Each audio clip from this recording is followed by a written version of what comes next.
Rozier's attorney said that his client is not a gambler and looks forward to winning this fight. No, well, he didn't gamble. It was, well, it's not gambling if you know you're going to win. Well, it has been a while since we did a live stream, but I thought tonight's classic between Golden State and Denver demanded it. It's been a pretty wild the first 3 days of the NBA season. We're going to talk about everything, the gambling allegations, talk about what we saw from the Indiana Pacers in their Eastern Conference title defense. Going to send a quick social media message to everyone to let them know that, let's see, do I even remember how to do that? You know what? No, it's going to take too long. We're just going to go. I don't care if anyone watches. It'll be on YouTube after this. I'll tweet it out later. Let's make some faces. Just, I would say, the feeling of just being in Chase Center down the stretch today, watching that game.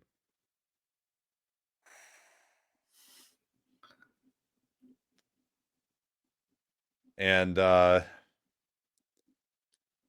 what it would be like to be Terry Rozier's attorney right now.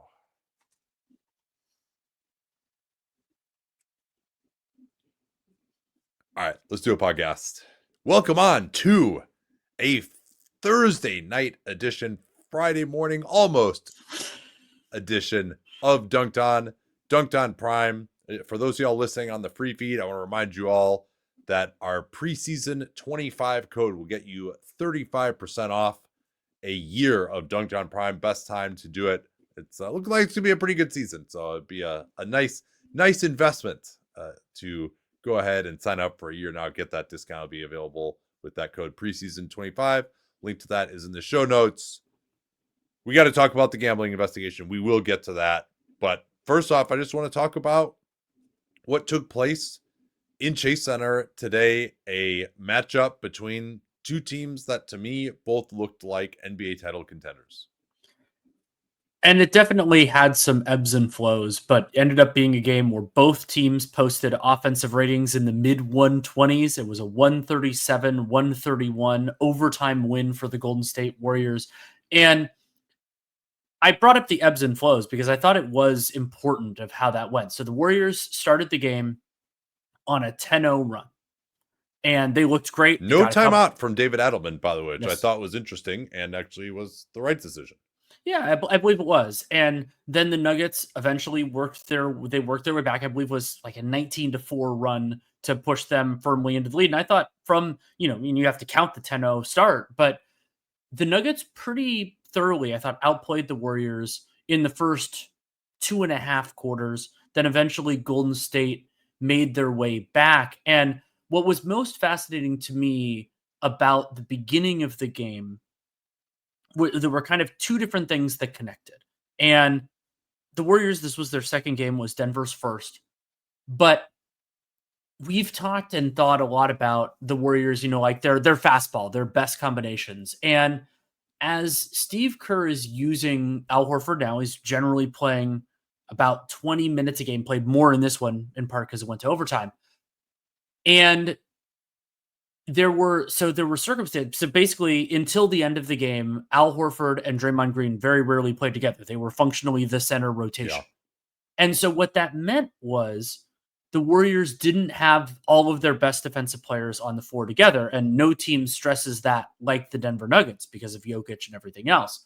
And so for that long stretch where the Nuggets basically outplayed the Warriors for about the first 2.5 quarters, really, to me, the story there was that until they got extreme, the Warriors couldn't really get stops against the Nuggets. It seemed like the misses were more just shots didn't go in rather than them not generating good ones. Yeah, and while Aaron Gordon would become the story late in the first half, Jamal Murray was the one who got them back into things early. 10 assists for him, 25 points, and 10 of 16 from 2, and just looked very athletic, getting separation.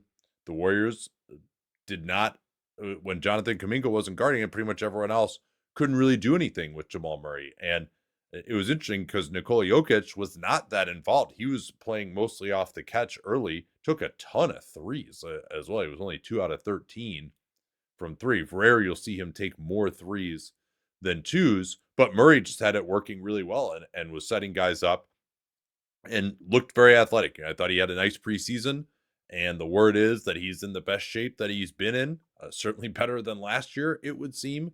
And he had a lot of really athletic plays. He had a finish right through the chest of Draymond Green late as well. That's been one of the things, his getting to the basket and finishing that hasn't looked as good. And then the other thing that hasn't looked as good is his ability to get separation in the mid-range. Now, I did think Murray wore down in the second half, and then Aaron Gordon just went absolutely crazy, ended up making his first 8 threes, but he had 3 flurries of 3 of them, end of the first quarter, then end of the second quarter, that put Denver on a 70-point first half.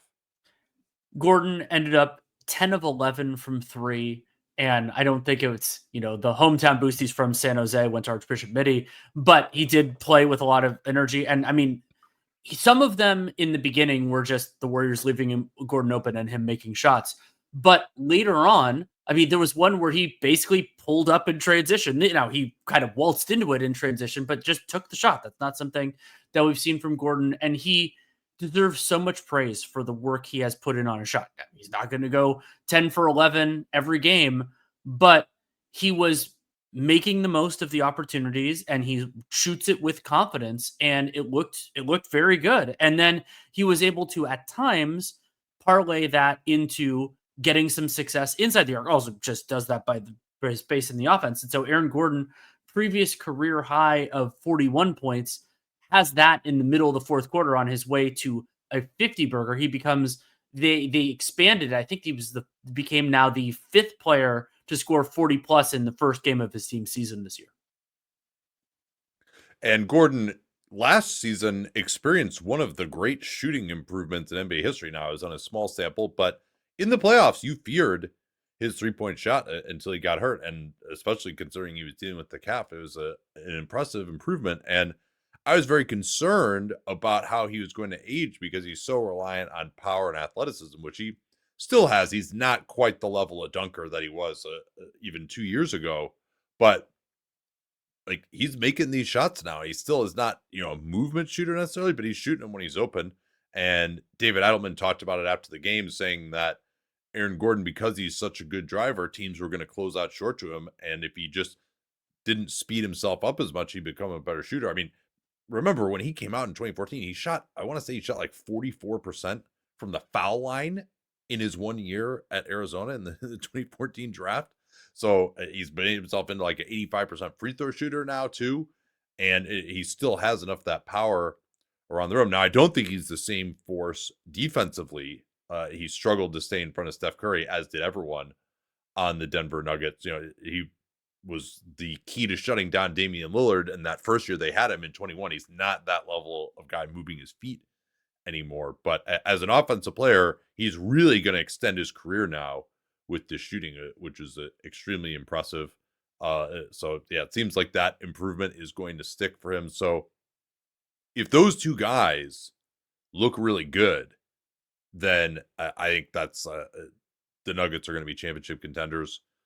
And for Golden State, you talked about some of the lineup stuff, and this is some really interesting too, because not only is playing Horford and Draymond difficult, right? That's why Horford's not starting right now, because they feel like they need to have one of those two guys on the floor defensively at all times. And Hal Horford, they want to play him 24 minutes a game. He's not going to play back-to-backs. And so in the first half, they didn't play together at all. They didn't play together at all until the last 6 minutes of the game, crunch time, which is probably going to be the MO during the regular season. So the question became, who are they going to close with? Because Kuminga has been playing well these first 2 games, which is pretty exciting. Maybe we could talk more about that before we talk about that the closing lineup for Golden State, of just what we've seen from Kuminga these first 2. I didn't think he was as impressive in the Nuggets win as he was in the Lakers win, but Kuminga getting downhill, being more assertive, but also being more aggressive as a rebounder. He has improved some of the areas that we have talked about a lot, and more geographically close to the Warriors. We see a lot of them in person. And so I think maybe this is closer to what real Kuminga is going to be, and that's plenty helpful for the Warriors. No, it is. And like he had to play against Luka Doncic because they had no one else to guard him. And then they realized that they don't really have anyone else to guard Jamal Murray. And since he's their best option at that now, and I don't think he's absolutely elite at that, but he's not someone that you're just going to go score on one-on-one, right? Like he's not, and he's not a great help defender. So this is kind of actually a good role for him, that old Klay Thompson role of just guard the ball. And now he was involved more in the team defense down the stretch with Draymond, using the JaVale McGee memorial joystick to kind of move him around a little bit, but he did well enough. And I really, the thing that stuck out to me is that he was opportunistic, and he is coming in and playing well and playing team basketball. He's slowing down on his drives. He's making nice reads, not getting himself in trouble, turning it over or taking bad shots. And then you aren't seeing instances where he's not competing or making mental mistakes defensively. And just to have that one body, because like Jimmy, Draymond, and Al Horford, generally, Draymond will do it a little bit at the end of the game, are not going to guard the best ball handler on the opposing team. Obviously, Steph Curry's not going to do it either. And then the question became, well, what are they going to do at the end? Are they going to go back to Podziemski and Kuminga's going to sit anyway after having himself a nice game? No, they actually, Terry Stott suggested, you and I talked about it too, is apparently this was like something totally out of nowhere. They've never practiced with this alignment at all.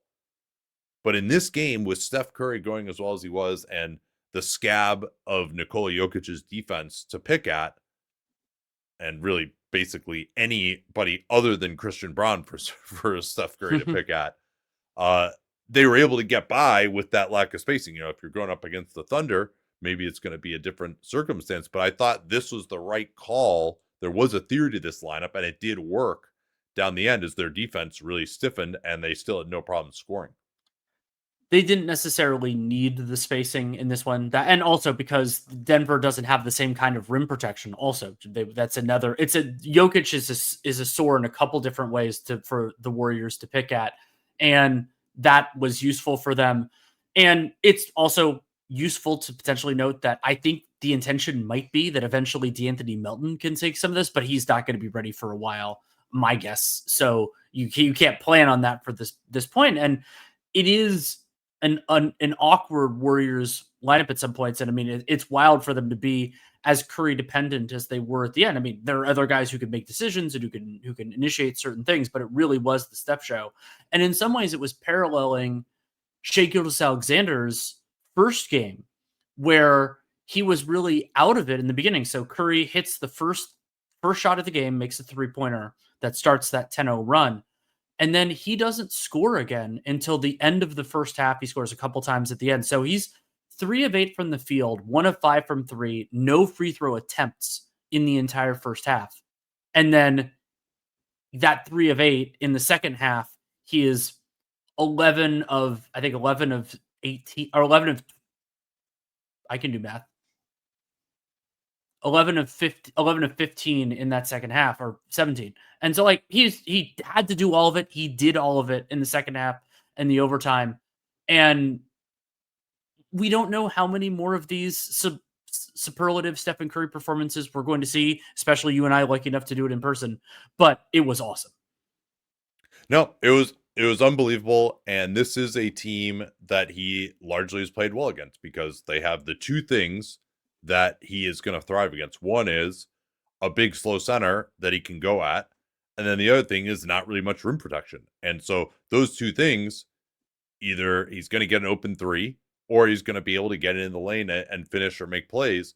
And he scores 16 straight points down the end, 8 in less than a minute to close a 7-point deficit for the Warriors under 3 minutes to go, which is a pretty high win expectancy for the Denver Nuggets, and a great clutch team in Nikola Jokic. And we'll talk, of course, much more about the end of the game and how it went down, because it was just an absolute treat to see this level of basketball and intellectual basketball being played by probably the two smartest teams in basketball at this point in time, with the demise of some of the others in recent vintage. So yeah, he was awesome. He's looked good in the first game. He looked great in preseason. And yeah, it could end for him at any time at his age. But as of right now, he's still one of the top 10 best players in the world. Jimmy Butler did not do as much in this game. He's 4 of 11 from 2.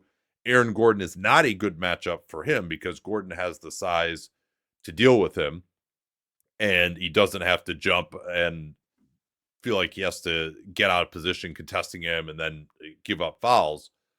So this is not a great Butler matchup, but they didn't need him because Steph was looking so good, and the Nuggets were just trying to hide Jokic everywhere late, as we'll talk about it. It just didn't work. This is the debut of Cam Johnson. What did you make of him on the way to a mere 5-point night? He was very quiet on the offensive end. Only 8 attempts for him in an overtime game. He had 8 attempts, and Christian Braun had 7. Brown only took 1 3, missed it. And I think that should come in time. Like, the ball will find him a little bit more. But in this case, they'll come up. I might bring it up in the later part. I actually had, and I've been very skeptical and critical of Cam Johnson's defense overall. He had a couple of nice plays being the low man. And this isn't going to probably be as extreme as like D'Angelo Russell defending reasonably well that year for the Timberwolves when he never has in the rest of his career. But there are players, especially if they're physically like reasonably sized as Cam Johnson is, who maybe there's a possibility that if you ask him to do less and give him some more specific responsibilities, that his flaws are less present. But remember that they also were playing the Golden State Warriors, who for a lot of this game were very single player, leaning on a single player who Cam Johnson doesn't really have to guard. Yeah, I thought Cam was being guarded by Steph Curry the whole time. And the Nuggets, again, it was a weird game for Denver. They were effective. They were dominant in the first half offensively. They put up a 124 offensive rating against a very good defense. But they just didn't do it in the way that I think they're going to do it regularly, right? Like Gordon was just going so well that they just focused a lot of stuff around him, and it generally was pretty effective. And then Murray was the number 2, and Jokic, like I said, was mostly just kind of hanging out at the top of the arc taking threes, but he shot over 40% on those last year. I would expect him to shoot better. I would expect him to be more involved. He did have a triple-double at the end. But Golden State also generally has better guys to guard Jokic than most teams do. Not that he can't beat anyone on Golden State reasonably well.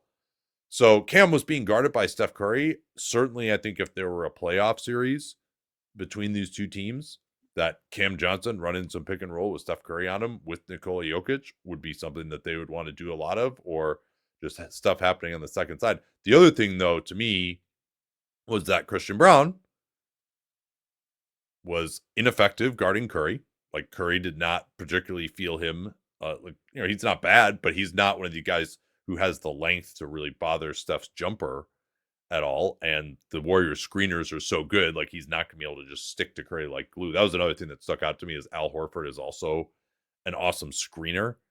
And so, and he's also a good passer and screener off the ball. He's another master of the dark arts when it comes to illegal screening. That's now on the Warriors as well. So he gives Steph another guy who he can come off a screen against that they didn't really have as much last year, with Kevon Looney not really playing that much.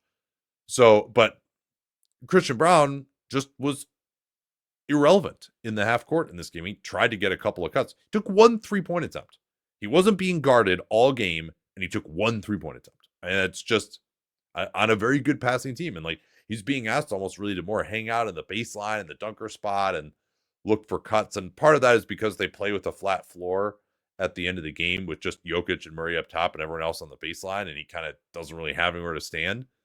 But this is the type of game. He'll have very good games, right? But like, when he's not really able to get going in transition, the Warriors shut down the Nuggets transition attack pretty well. He's not really able to find a place to be against a good defense in the half court.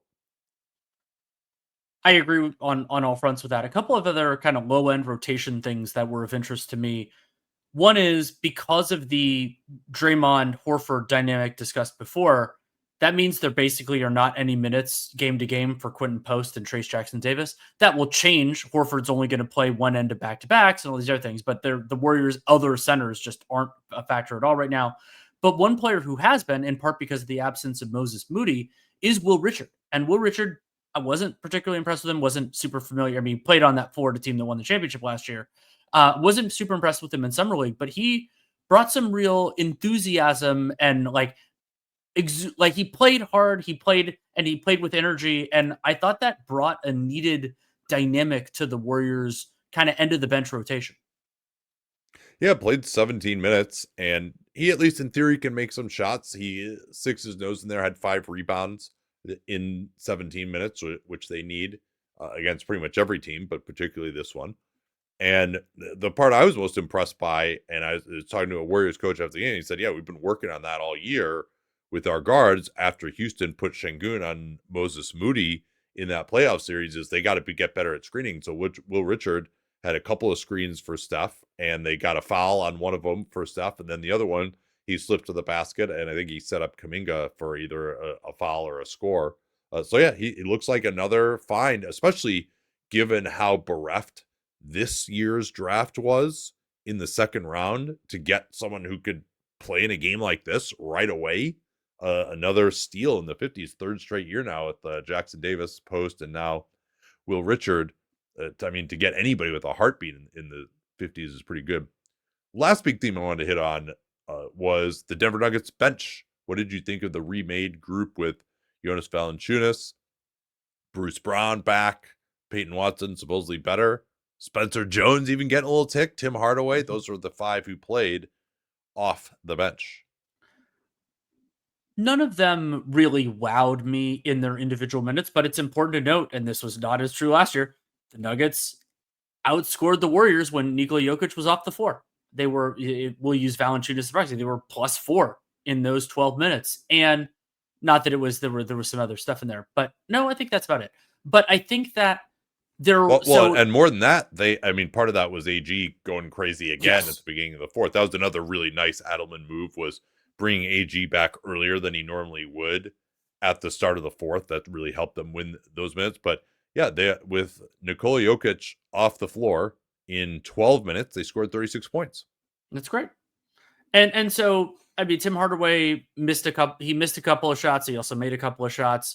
And you know, I thought that Bruce Brown was active defensively. He didn't really do too much for me in the half court offensively, but they didn't wow me, but they executed well enough. And like, we spent time talking on Tuesday about the Warriors doing well and the other guys. And I thought that the Nuggets fared better in those circumstances than the Lakers did. Now, the Lakers bench is not exactly their strength either, but I thought they did okay. Yeah, a couple things stood out to me. I mean, Valanciunas was 4 or 5 from the field. Mm-hmm. And we talked about it before, that really the only effective group they've had without Jokic was DeMarcus Cousins. And Valanciunas isn't that level of usage hog, but he at least is like a solid pick and roll center. He can get a few offensive rebounds, which he did in this game, but he's actually giving Jamal Murray someone that he can run pick and roll with, right? Like that was not DeAndre Jordan these last few years. Like someone who actually is going to lay the wood on a screen, can then just like duck in, maybe get an offensive rebound, post up a little bit too, potentially. So yeah, he was effective. And I think he's going to shoot a pretty high percentage this year, but giving, especially Jamal Murray, because that's been our big carp about Murray, is that he hasn't been able to carry these non-Jokic groups. And today he was pretty effective in those minutes as well, with Jokic off the floor. Today, Jamal Murray had 11 points on 5 of 8 from the field, and Valanciunas was 4 or 5. So that combination put up 19 points just in the minutes that Jokic was off the floor. And then Aaron Gordon came in and had that 7-point flurry at the start of the fourth, and that was basically your scoring. They got a little bit out of Hardaway as well. Bruce Brown, certainly some concerns that he might kind of be done. I thought he made a couple of nice plays defensively in the passing lanes. It was not quite the same force pushing it in transition as he was in the past. And, Peyton Watson was pretty much not heard from at all. He had 1 block shot. That was it. But, between Hardaway shooting the ball, coming off some screens, like they at least have guys who can get some decent shots up. I thought it was noteworthy that Jones played and Julian Strawther did not. That'll be something to keep an eye on as well. But I thought it was good early returns for that Nugget bench that if the math can work out to where they're not getting outscored so badly when Jokic is off the floor, that it could actually let them blow people out every once in a while and make things easier for Nikola this year. I thought it was also notable. I mean, David Adelman's chance running the team for this whole year instead of taking over late stream. We didn't see, you mentioned Strother, no Jalen Pickett, no Deron Holmes, no Hunter Tyson, some of the more prominent Calvin Booth selections late in his tenure. Now, Spencer Jones did play. I thought he looked fine. He in his stretch had one play where he should have kept the ball moving and dribbled it, kind of took the air out of the possession. But overall, I think he's a capable player who every team needs quality wing play in the worst way. And I think Spencer Jones can do some of that. And I don't care whether a guy's on a two-way or on a fully guaranteed contract. If they can play and they're credible size, then they should be in the rotation. One other thing that was pretty interesting tonight, the fast break game really didn't matter for either team. Neither team was really able to get out and run very often. And so it was 22 points in transition for the Nuggets, 19 for Golden State in a game like this where it was 137 to 131. Well, not a huge factor. Part of that, though, is that the teams were combined 3 for 19 on threes in transition. And yeah, so the Nuggets were 1 of 7, the Warriors were 2 of 12, and those were included in the Warriors. Like, they had a stretch at the beginning of the fourth, and they had a few other times where not only were they missing, but they were missing badly. Like, Buddy Hield had 2 airball threes. Draymond Green had 1. The Warriors shot it well overall. 18 of 47 helps when you have the best shooter of all time on your team. But both teams just missed a ton that would, other than Aaron Gordon, Stephen Curry, that normally you would expect them to make. But the big thing that stuck out from the game phase standpoint was the Nuggets barely got any second chance points either. The Warriors actually won the possession game in this one.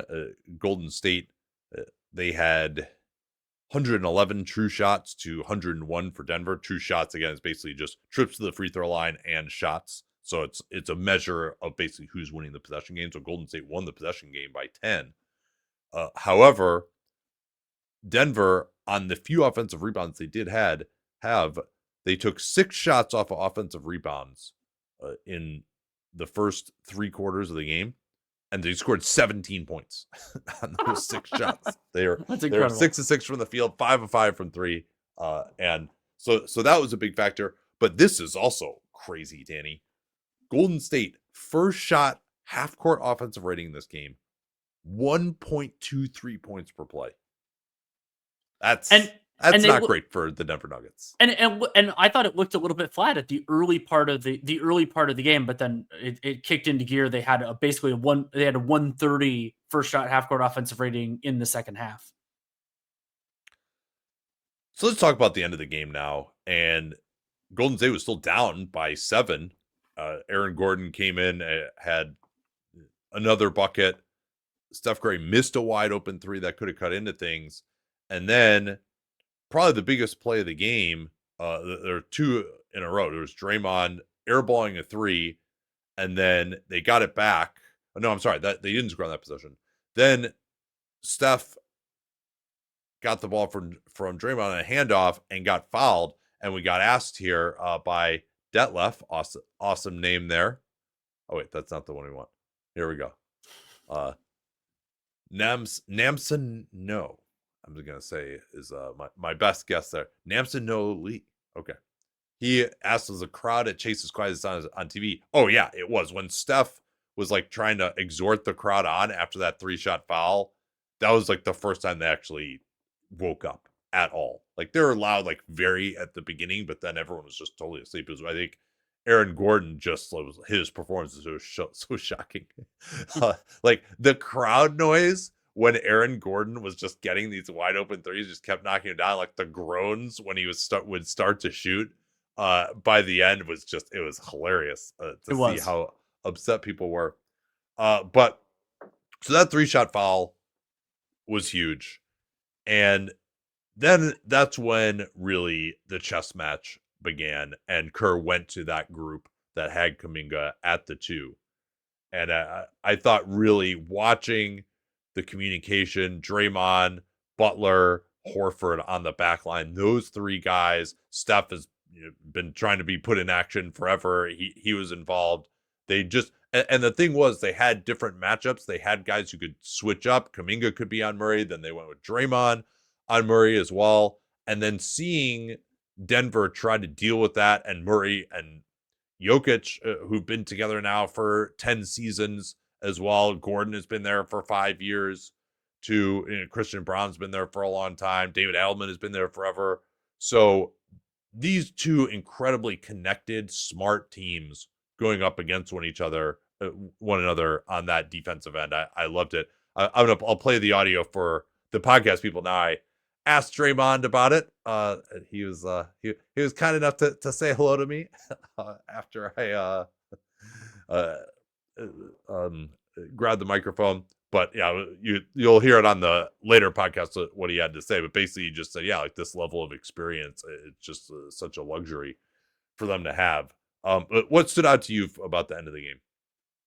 Denver was going to, I would call it a 3-man game, which was Jamal Murray, Nikola Jokic, and whoever Stephen Curry was guarding. At first, it looked like it was just they were using Christian Brown as a screener. No, they were using whoever Steph Curry was guarding. Sometimes it was Brown, sometimes it was. Yeah, they tried hiding him on Johnson most of the way, and then they tried to switch him on Brown, and they put Brown in the action. But Brown, like I do think eventually they're going to need to weaponize Cam Johnson more as that second screener and then pop man on those plays. And again, he was just kind of a deer in the headlights just because of how weird the game was, and like this is his first high pressure game with this team. Like I think he'll be a lot better with that. I think he can maybe even be more effective than Michael Porter Jr. on some of those plays, because he can also put the ball on the deck if he catches it with no one in front of him and make a play. So I do think that they've always just like put everyone out of the way of Jokic and Murray. And I think that involving a worse defender, especially against teams that aren't as smart as Golden State, should be something they should look at.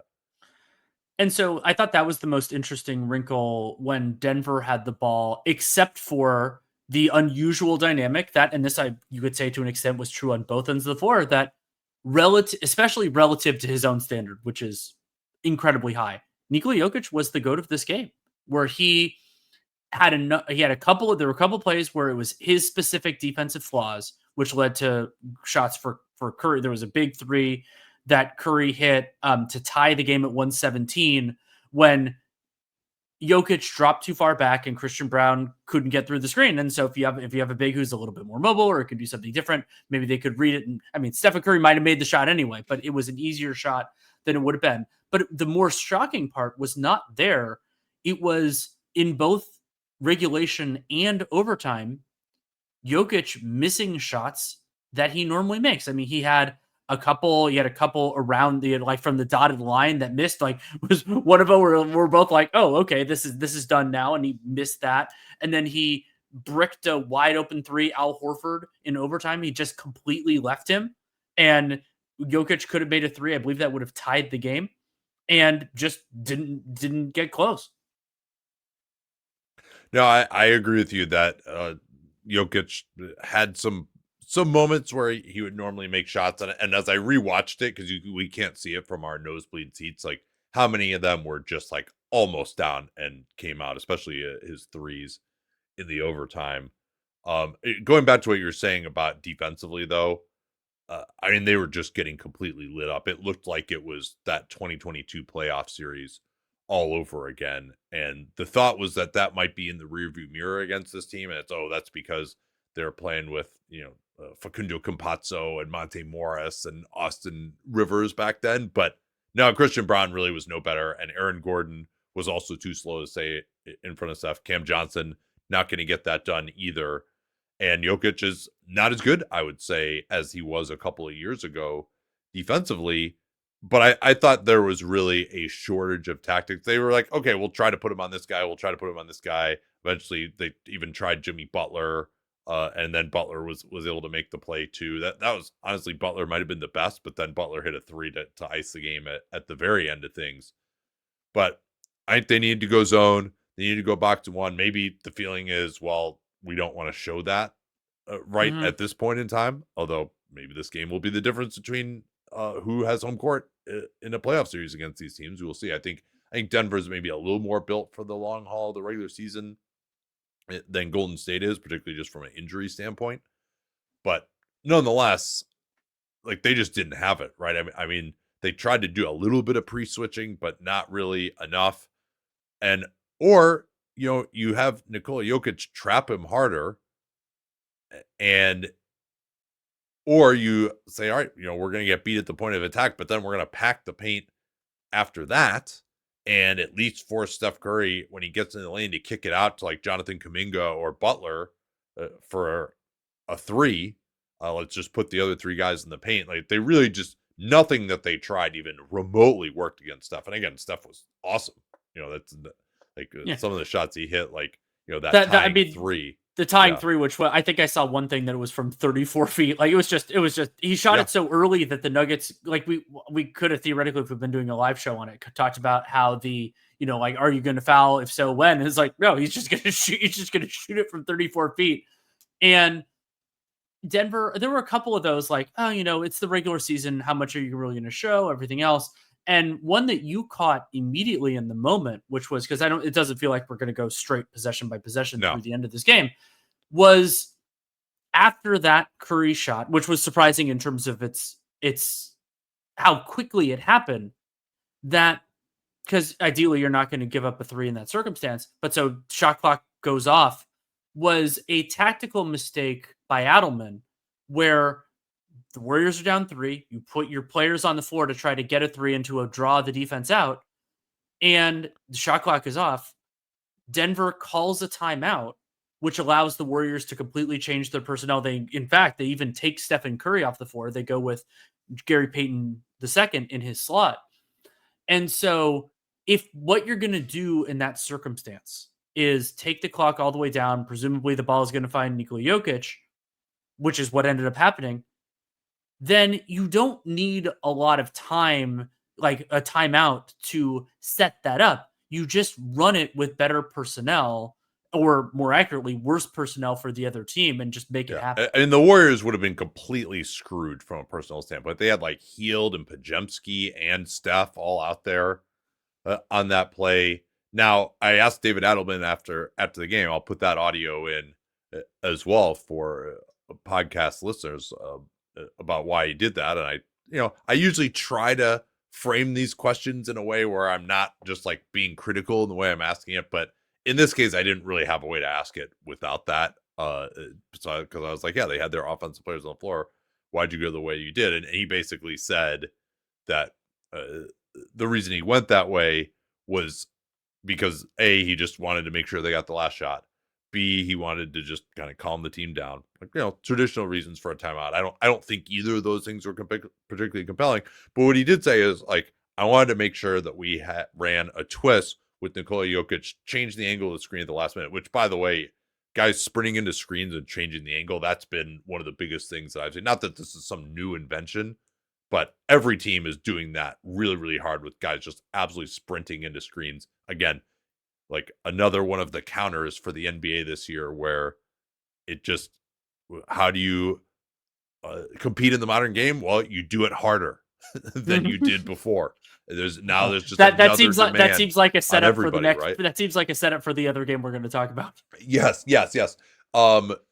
And he noted that they got a great shot, and they did. It was a great pass from Jamal Murray. The whole reason they set it that way was so that they could open up the pocket, even with the Warriors switching with Draymond guarding Jamal Murray. They were not able to prevent that pass, and Jokic got a great look, and it just went in and out. So while I thought the process was not great because they probably could have got something even easier, but like he trusted his team to get a good shot exactly the way he wanted to, even against great defensive players, like because they're able to get Steph off the floor too. They did. So in any event, the other thing I want to talk about too from regulation is Aaron Gordon hits a three to put him up three before Steph's miracle shot. And they had run this once already in crunch time. Their old favorite, the play that just tortured the league back in 2023. The Jamal gave it to Jokic at the left elbow. Jamal Murray back screen for Aaron Gordon, who's a big lob or duck-in threat. You have to deal with him. Then Murray comes off the screen, except after Golden State guarded it pretty well the first time, They instead had Murray flip the screen, Gordon pop out to the 3-point line and get a wide open three, which was definitely not in the arsenal 2 years ago. So that was like, to add that wrinkle to that play is going to be pretty ridiculous to deal with. So what did you have from the overtime? So I think that, watching it again and remembering some of the Jokic misses that he had one where it was early in the overtime. Jokic gets it. Draymond's like right in his jersey, and Jokic hits it from the dotted line anyway. And I'm just like, that's the Jokic I know. That's the type of shot he. Oh yeah, that was just another example of the great chess match where Jamal Murray's dribbling up top. I thought he had a great passing game overall. Mm-hmm. They had run the pick and roll. Butler had started on Murray. Jokic goes down towards the baseline. At the exact moment that Butler switches out with Draymond onto Jokic, Jokic cuts up to the free throw line, gets it, and scores over Draymond. It was just perfect timing, knowing exactly what they were going to do to try to kick out Butler and get Draymond onto Jokic. And it's not like the Warriors executed that badly. Just the Nuggets were like slightly ahead.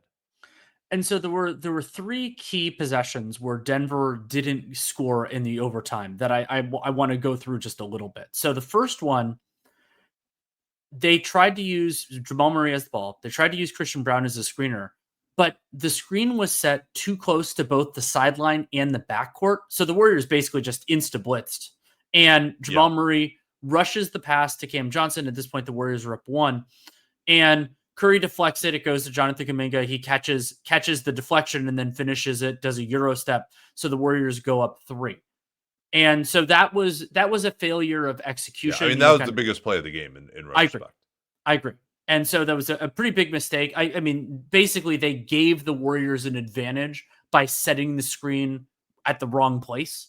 And so then it made it, and it was not only a 2-point mistake, you could argue, but that was great connectedness by the Warriors. Sure. I mean, a lot of teams will trap against the sideline, like that's sort of an automatic for a lot of teams, but just to be ready to do that immediately to get the pressure out. And then the next time, Murray rejected it along the sideline and then went right through Draymond for a layup, which was a great play. But it was. The other thing, they had Steph on Jokic. They switch him out after I think Steph had gotten stripped by Jokic on a cut that could have iced the game. And Jonathan Kuminga actually blocked Nikola Jokic as he went in, which was so. Well, again, and before that, Kuminga is the person who actually scrammed Stephen Curry, something I don't think I'd ever see Jonathan Kuminga do.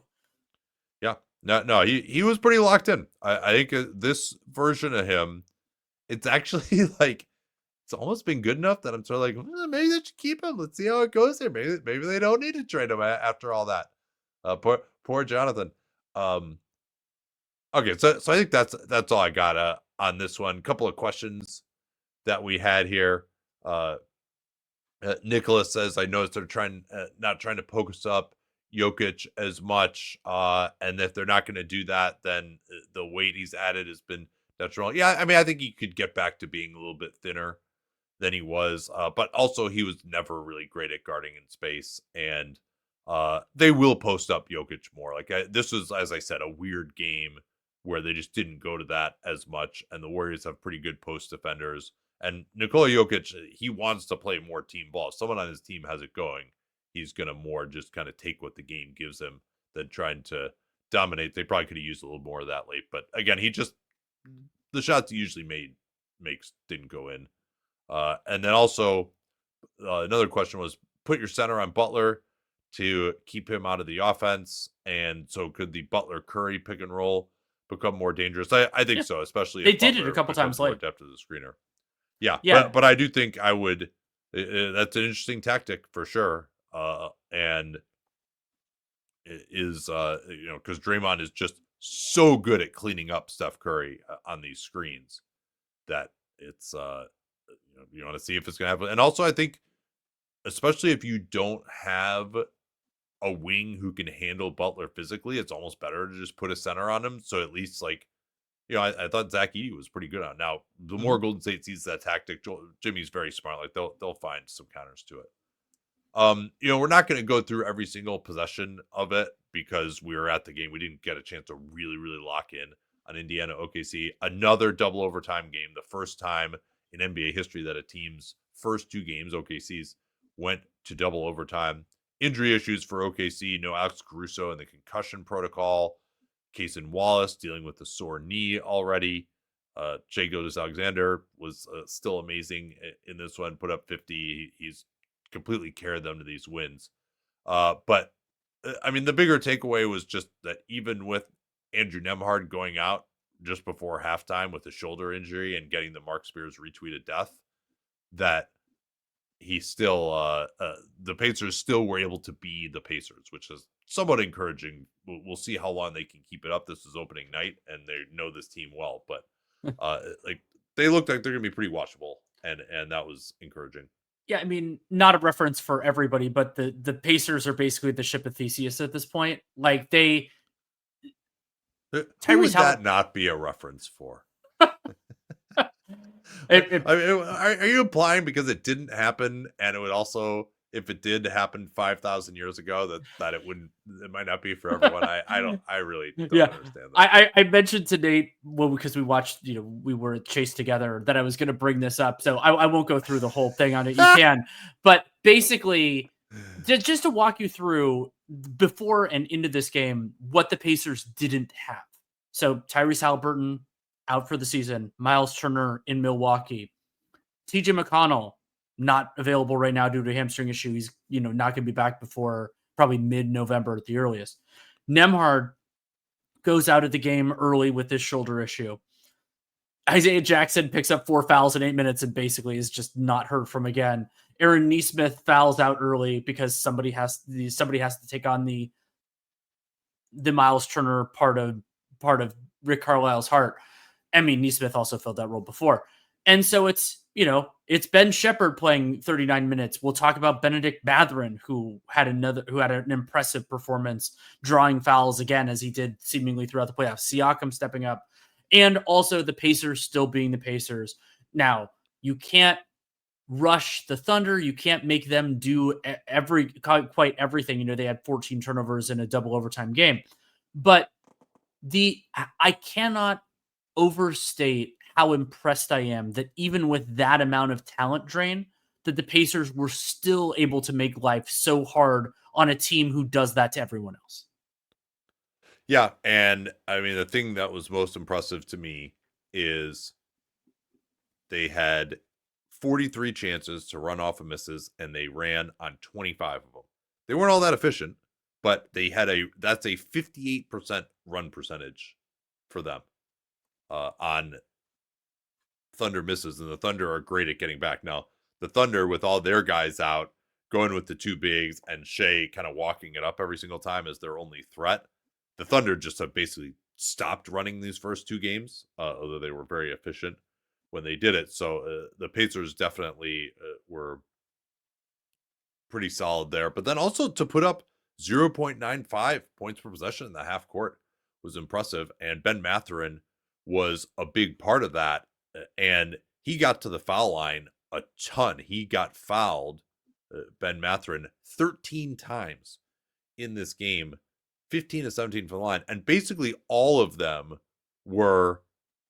took place. Like, we can look at the foul locations. All of them took place within 8 feet of the basket. It's incredibly impressive. And Mathurin being able to do that against a big team, and even without some of their guys, a very good defensive team. And on top of that, Mathurin hitting 3 of 8 from 3. And some of those were more of the kind of self-created variety, which is not something that I necessarily expected him to have in his game. And so for Mathurin and Siakam to go a combined 6 for 14 on threes, like, you'll live with that every single day. Yeah, now the one thing that the Pacers were not the Pacers on was the assisting. They had 21 assists on 46 field goals. And part of that was because they shot extremely poorly from 3-point range. Another interesting thing, Pacers centers were just about as bad as we thought they would be. No Pacers center played more than 12 minutes in the basketball game. and they just went to a ton of Obi Toppin at center down the end, and of course through all of the overtimes. They were able to make up for that a little bit by playing a little more Jarris Walker, who played 30 minutes. I mean, that seems like the most he's ever played in a real game that mattered.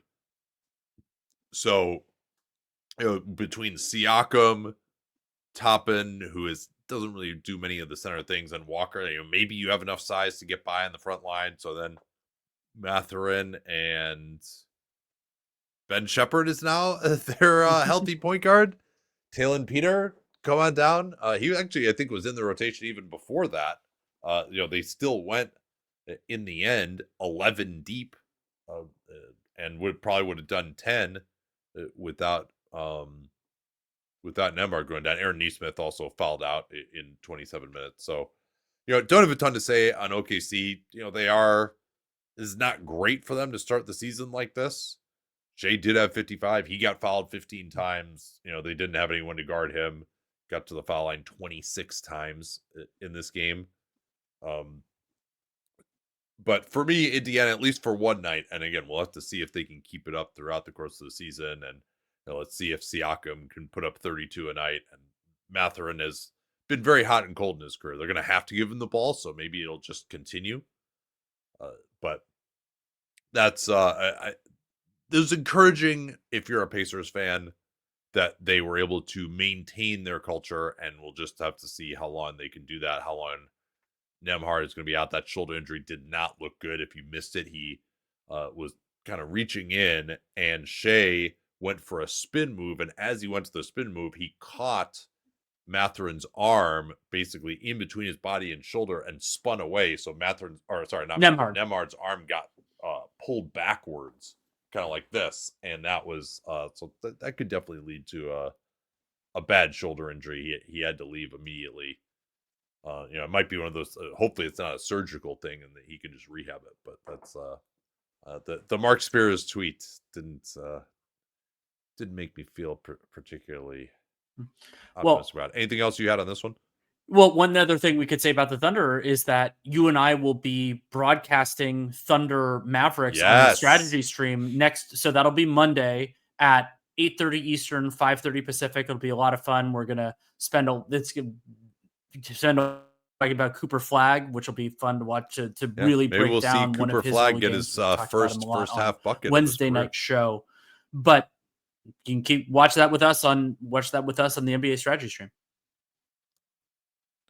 Okay, so let's talk about the gambling thing now. Gambler has struck the NBA, and it seems like this is a massive deal. I mean, the head of the FBI did do a press conference on it, so that certainly added to that this was a huge story. But it was one of those things where, like, front page of the New York Times, here's a live blog.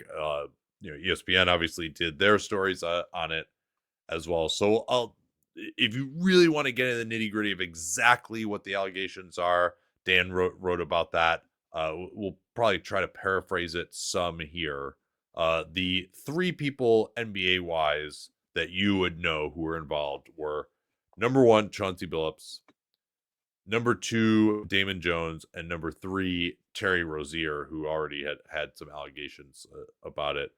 I think Rozier is probably the simpler of these. Do you want to roll through what it is that he specifically is alleged to have done? Yes, and I will mention, if anybody truly enjoys, as you know, going to law school, you get into some of this. One of the most fun things about reading the complaints here, the indictments here, is the aliases involved, which includes Scary Terry for Terry Rozier in there. There's some more colorful ones for other individuals in these alleged schemes. But the Terry Rozier one is very straightforward, which is the crux of it is that I'm just trying to get the date right. In March of 2023, Rozier allegedly told one of the other named defendants in this that he was going to take himself out of the game early due to a supposed injury and not play. Noted that this was not something that was known to the Hornets, who he was playing for at the time, or anything else. He, only played 9 minutes when he'd been averaging about 35 a game that year. And so the, significant bets on the under, and those unders hit. Yeah, he left the game after 9 minutes, and basically it was kind of a fake injury. So all of his stuff hit the under, and uh, there's some very specific allegations here. Again, allegations are allegations. You got to prove it all in a court of law. But essentially, what this said is that a bunch of people bet on his unders, and most damningly, he paid for an associate of his to travel to Philadelphia, collect the proceeds from the scheme, and then this guy drove to Rozier's home in Charlotte and counted the money with him, and Rozier got a share of the proceeds. It is interesting that Rozier had been allowed to play this entire time. The NBA, of course, doesn't have the same investigative tools available as the federal government. We've heard that and found that out many a time here. Rozier's attorney said that his client is not a gambler and looks forward to winning this fight. No, well, he didn't gamble. It was, well, it's not gambling if you know you're going to win.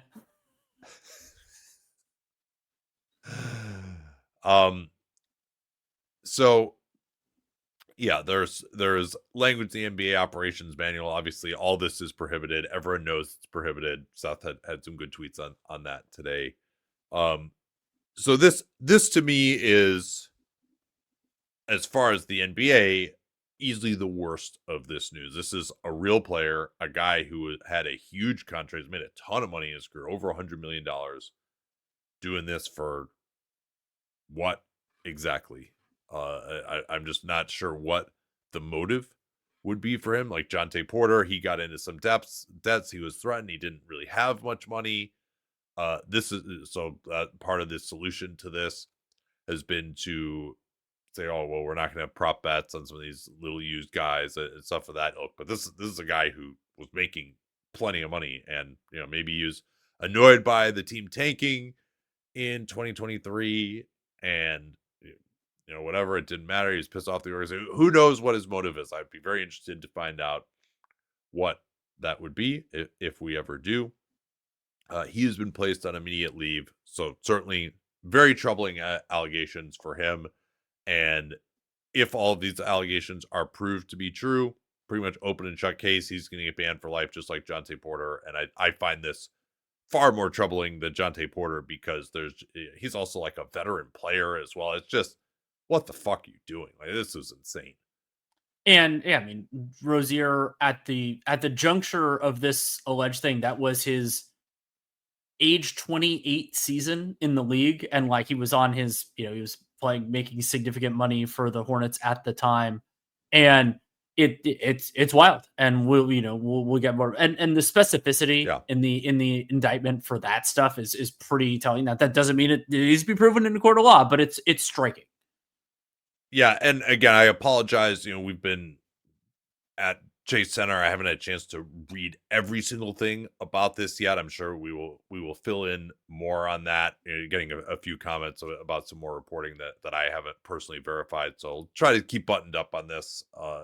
But one thing that has come up is the idea of, like, what did Charlotte know? What did the league know? Because Rozier, you'll recall, in what already looked like one of the more asinine trades, and was at the time, the Miami Heat gave up a lotto protected first rounder to Charlotte to get him and save money through Kyle Lowry at the 24 deadline. Yeah, 10 months after the alleged incident happened. So what the league knew, what Charlotte knew at the time of that trade, is certainly something I'd very much want to know as a Miami Heat fan. Although, frankly, given the way the trades worked out, it's probably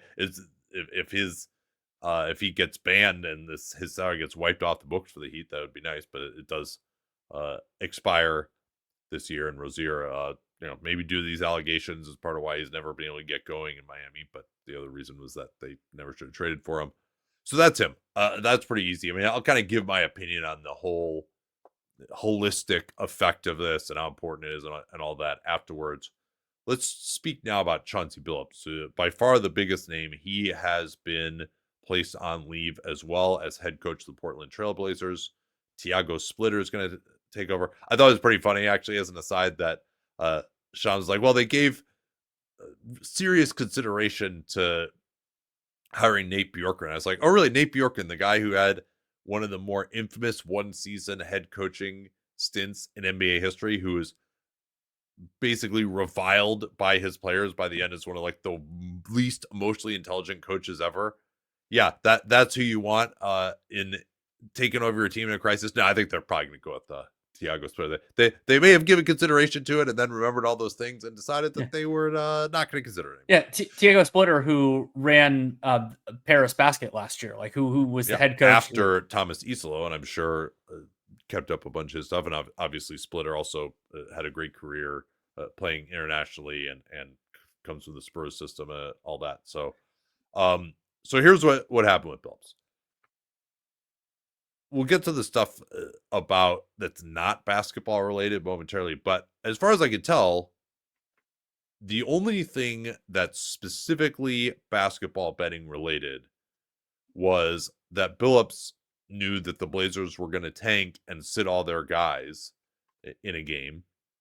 And he told that to an associate of his who then used that money for gambling purposes. Now, that is definitely a violation by Chauncey Billups. Again, Seth is clear on this. The operations man is clear on this. You get all these trainings that you cannot tell anybody outside of the team this sort of information because you don't know what they're going to do with it. They could use it to gamble. Did Billups know that this person liked to gamble, that they would use it to gamble? We don't know. He will surely say that he didn't. I'm not even certain that that aspect of it, if he didn't know that it was for the purpose of gambling, is technically illegal. So again, I'm not exactly that up on like what is a crime there and what's not. It's illegal from an NBA standpoint and certainly be worthy of suspension and should be. But that part of it is kind of like you got a little plausible deniability. So there. Yes and no. So first of all, like the wrinkle of this part of it. So Chauncey Billups, most of the ink on him, well, then the part that actually uses his name is the other indictment. So I'm calling them the Rozier indictment and the Billups indictment, not that they're necessarily the principal figures.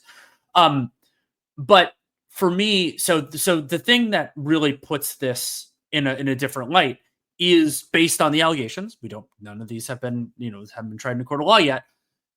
Who he told is Eric Ernest, who is a named defendant in both indictments.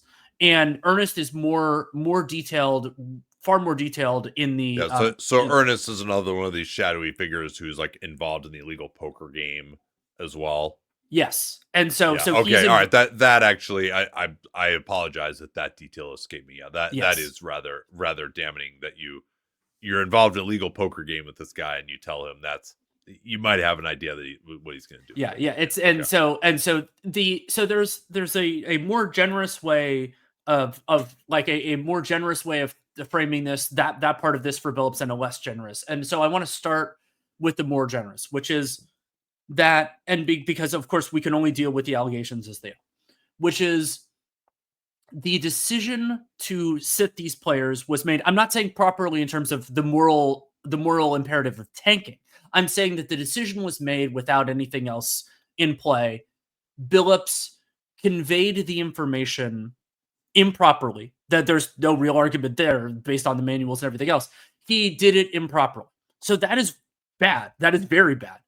But the thing that I think is going to be like the really concerning part of this, and notable that the legal liability for Billups in this component of it versus the poker game is much more limited if it exists at all, but in the court of the NBA is very significant, is the other part of this, which is when a coach, and why I personally, based on this, I'm not predicting this because we don't know everything, that if any part of this gets proven, I would be stunned if Chauncey Billups ever coached another NBA game, is because there's the darker possibility, which is that a decision is made for an illicit purpose, meaning you are able to, because the coach has the decisions on the rotation, you decide. So the example I thought of was, so this is not a player that Chauncey Billups coaches, but it's a hypothetical.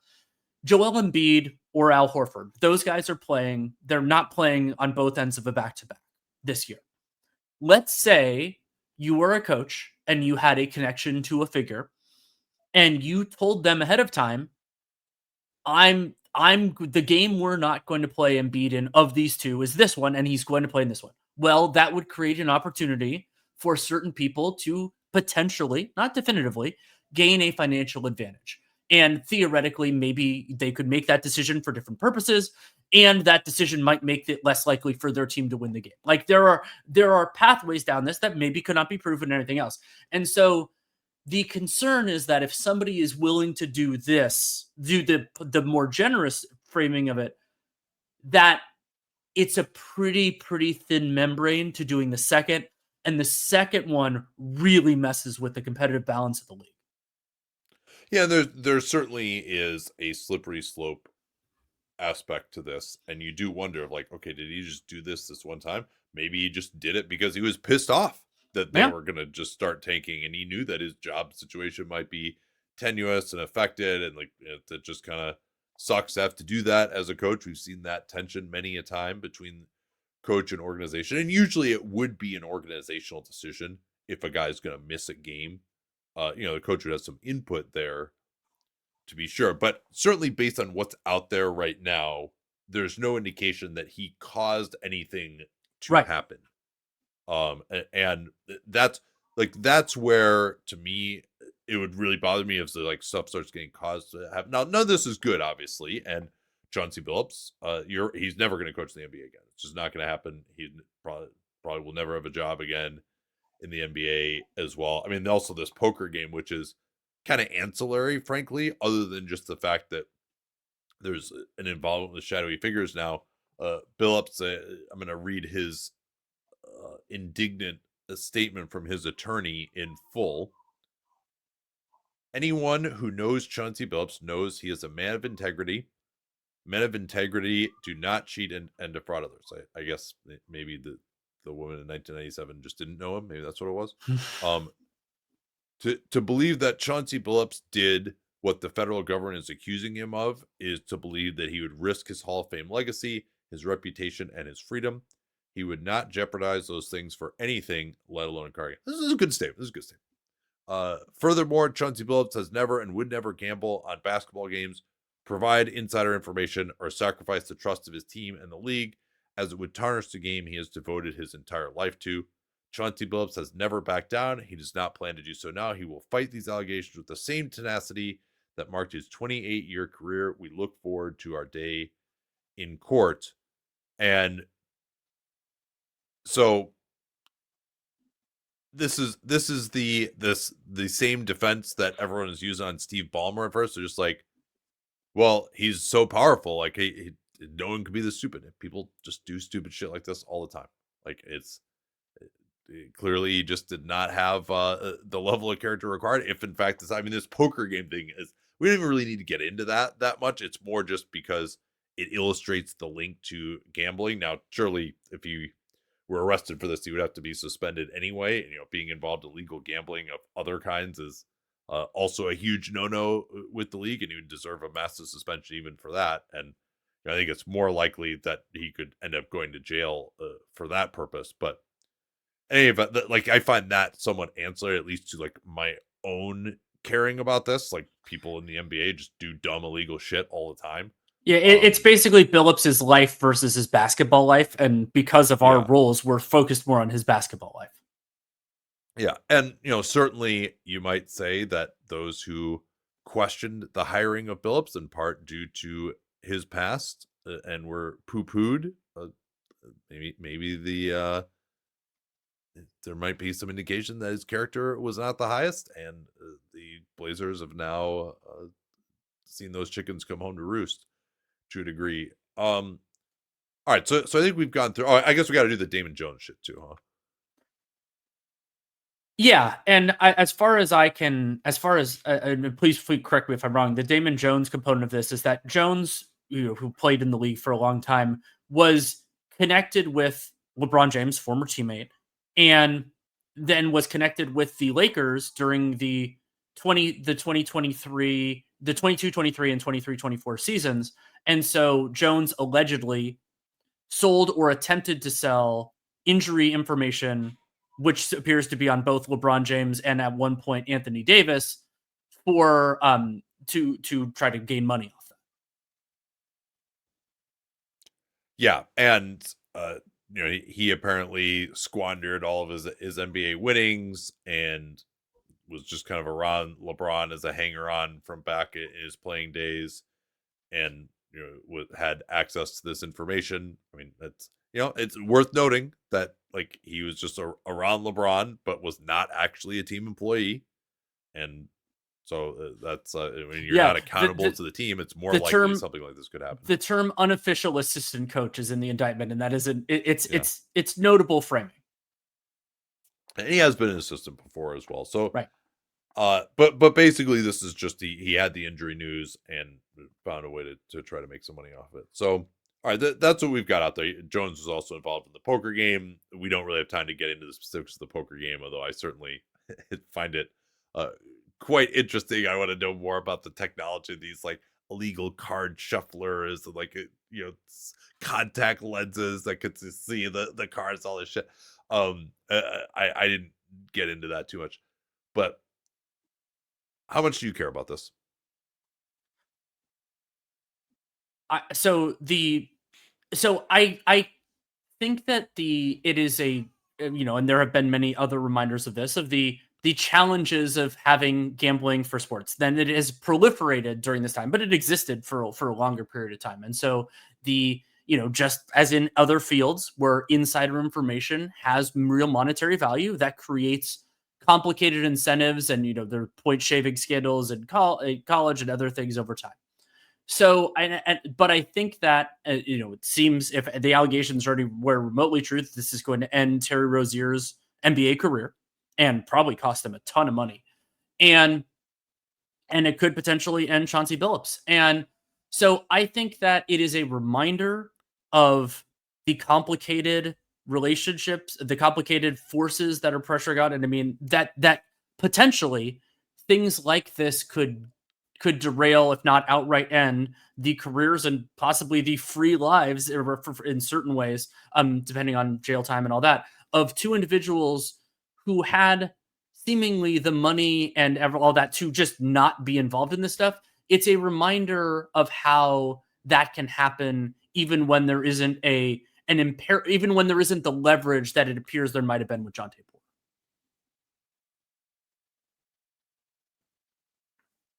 I guess for me, like we had a couple comments here just in the YouTube, and just this is the FBI director, and I think doing a press conference, and it was pointed out in the comments, which I think is worth at least considering.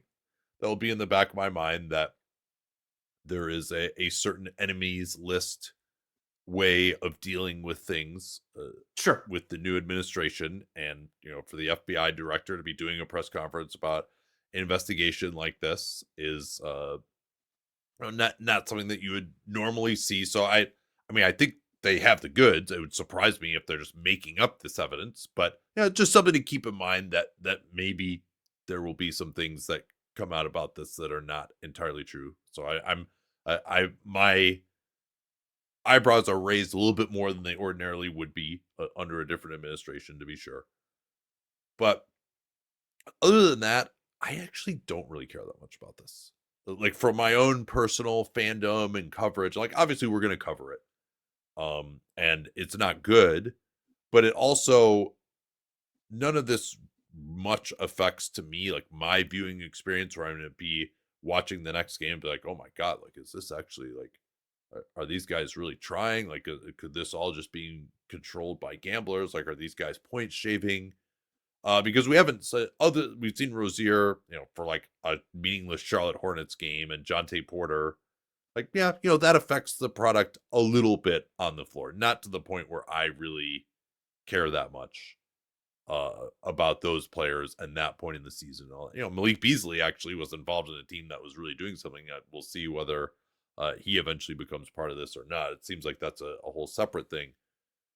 But for me, I'm just like, essentially the crime here is that gamblers are going to lose money and the gambling situation is kind of rigged. And it's like, well, yeah, no shit. like, and I don't have a moral problem with gambling companies, and I think, whether the league should have an association with these, and whether gambling should be legal are separate things. I do think that with it being legal, they do have a point that it's easier to catch it, because you have to use your real name, and these are like companies that are actually, you would rather that all these people be betting legally than illegally with bookmakers, when you can really get into more trouble, because then you're just never going to get caught, and then now you have like, debts to underworld figures and stuff along those lines. So to me, like, I don't actually really care that much about this. Like, yeah, it sucks that like bettors are losing money, but like also, like, you're not going to make that much money anyway. If you're really that good at it, you're getting it limited, and then you got to find someone to put money down for you if you're really that awesome at it. And like, I know there are a lot of people who gamble who like it, and I'm not like against that and doing that small stakes, and like, the question of whether it's good for our society that everyone has gambling available is one that I think we should get into more. But I'm not morally against gambling. And yeah, you know what? Like, the NBA injury reporting has been bullshit. It's been bullshit forever. They're supposedly getting more serious about it, but like, if they're gonna, and is it fair to gamblers that it's bullshit? No, it's not. But that's the deal. Everyone knows that's the deal. And the fact that some guys made some money and are now going to go to jail for it, and like, the casinos got bilked out of a little bit more, like, that's all. It's just kind of ancillary to my fandom, honestly. I think there's a lot of truth to that, and I mean I'll kind of table for me the kind of the moral thing of the proliferation of gambling. There's an interesting conversation that can be had on it. I just don't know that 1 a.m. Pacific time is the time to necessarily have it. But I think that it is also it's a fascinating reminder in terms of the NBA. I brought this up in terms of like how people could get dragged down into it, of just kind of where things can shake out. And I mean, it's also like maybe part with the ripple of this is that I hope that it leads to people being like, hey, if you do this, you're going to get caught. Now, there seems to be more of a paper trail in this than there might be in some of them. But if it could scare people off of making mistakes that they don't need to make in the first place, like, it's that is in some ways, that is my big hope, is that this, you hope that everything is true, and everything, all that kind of stuff. But that the existence of this kind of stuff, whether there ends up being convictions or not, is a deterrent to future players, that they'd be like, hey, you're going to do this, you're not actually going to get that much out of it, and you're going to get caught, and it could ruin your career. No, I mean, I think that's definitely a good thing that it's actually this benign. If there is this massive FBI investigation, this is noted in the comments. I was going to say the same thing, that the Ballmer thing is a way bigger deal to me. The Clippers caps are For competitive bounce. really Oh, just, absolutely. Like, that where Kawhi Leonard is going to sound like that type of cheating actually bothers me way more. So yeah, if it comes out that like these games are not, obviously the Donaghy thing is bigger. Like, people are like, oh, this is the biggest thing in like NBA history. It was a story. Like, no, it's not even close to that. To me, I mean, obviously it's getting a lot of coverage right now, and so things are as big as people decide to make them. I said that about the Ballmer thing too, but yeah, the Ballmer thing I care about way more. So I guess I just ultimately am not that like concerned. I didn't go to the game today being like, oh, like, what is Nikola Jokic, like, is he clean, or are they really trying to win this game? Like, that's so it would take a lot level of concern, then it doesn't bother me all that much. That's kind of let me see if I had any. Yeah, so this is what I was going to say too. I mean, I do think that if they want to avoid stuff like this in the future, the league needs to improve their processes around injury reporting. And I've said, it's like, Windhorse has been all over this too, that it's total bullshit. And part of the reason I don't gamble is because it's total bullshit. And if I were a gambler, I would be pissed off. But guess what? Like, people still gamble. It's not like people are like, no, this game is rigged. People have inside information, or you don't know whether a guy's healthy or not. Like, people still gamble anyway. Like, it has not hurt the league's bottom line at all to not get serious about this injury stuff. And so you have all these different agendas. There's, agents don't want their guy to get an injury prone label, and we're gonna call it a procedure instead of surgery. We're gonna not even reveal that a guy had surgery, or so there's that. There's just the vanity of the players and their supposed business concerns. Then there's the competitive balance where you'll see bullshit like, oh, we're gonna mark this guy questionable the game after he got hurt, and then he's gonna miss an entire month right after that. But for that game, we're gonna make the other team prepare for this guy by marking him questionable. Or Mark Williams just is out for the entire season. Or Trey Mann had sciatica. Draymond Green just said, which no one did. Trey Mann is just a back injury. We don't know when he's coming back. So all the Joel stuff over the years, and so if you really want to get serious about it, what you do, I think, and I haven't thought about this that much, is all injury reporting would be made by an objective NBA observer who would be basically a Chinese wall between him and everyone else in the league, and obviously team management and stuff, but just someone who has access to every bit of players' medical information. That would have to be collectively bargained, but and that person from the league, not associated with the team, not team PR, they do the injury report based on their discussions with team medical personnel and access to the actual medical records. You have a neutral person, like the neutral person who does the concussion stuff in the NFL in theory. That's who does the injury report, not team PR. That's what I think you would have to do if you were to really get serious about this. Yeah, and you think about the logistics and the cost and the kind of the medical information getting passed around and all that would happen. But it's to get a system that would be what that would be ideal. I think that's a very reasonable first shot at it. Sure. Oh, we didn't mention this thing with the Magic too. That's the other one where an unnamed player allegedly leveraged his personal relationship with a Magic starter to learn that Orlando would sit its starters in a game that the Cavs already were going to sit their starters in 23. I think it was a pretty much a meaningless game. And then the Magic decided to sit all their starters.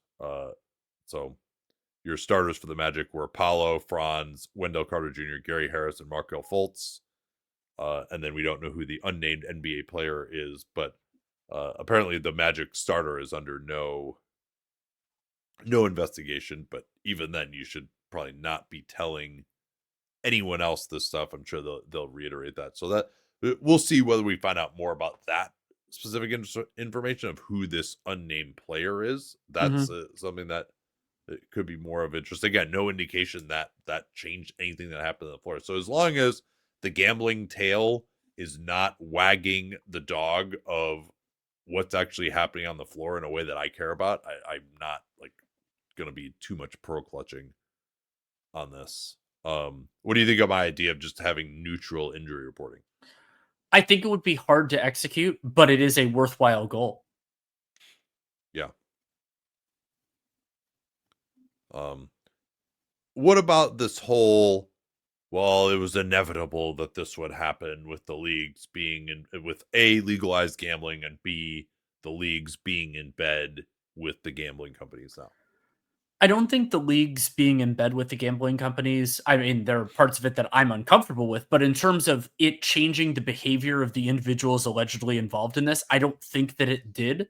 But in terms of the making gambling above board, making it easier to do in various jurisdictions, that increases the ways that people can profit from it, which increases certain motivations, which could increase the frequency. But if that, and I think that all of those things happen, but if they happen, and here, I mean, pending further information, and there's a lot that could happen both now and in the future.